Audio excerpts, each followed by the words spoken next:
এবারে বাজেটটা আসলে পুঁজিবাজার বান্ধব বাজেট, কিন্তু বাজেট প্রণয়ন হয়ে যাওয়ার পরে দেখা মার্কেটটা কিন্তু অনেক স্থবির অবস্থা পড়েছিল।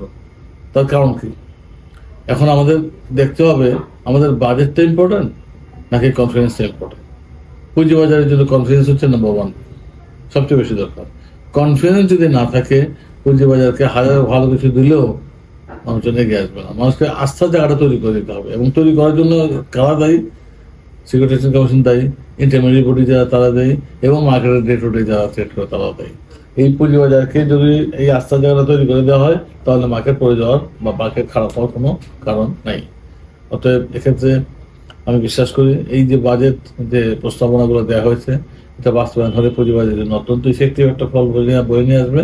এবং আমি আশা করি আর বর্তমান সরকার যাদের ভিতরে সবাই প্রায় অর্থনীতিবিদ, তারা কিন্তু মনে প্রাণে চেষ্টা করছেন বাংলাদেশের ইকোনমিটাকে দ্রুত সার্জিত করতে।